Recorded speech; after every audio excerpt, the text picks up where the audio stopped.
Hey guys, what is up? Kim Lenga from Emerge Fitness, and today I'm going to give you a 12-minute ab workout. Let me tell you, if you want to get abs, right, and lose that belly fat, first of all, you got to concentrate on your diet. Man, do I have plans for that.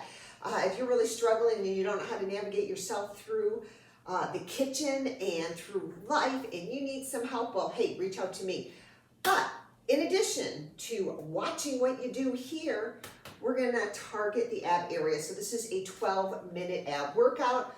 All you need is mat and a towel and some really kick butt music, and we will get started. We have about 12 different exercises. Each exercise is gonna be performed for only 20 seconds with a 10-second break in the middle. We repeat those 2 rounds. So kind of Tabata style, back to back. And let me tell you, your abs will definitely be feeling it. So if you're ready, I'm ready.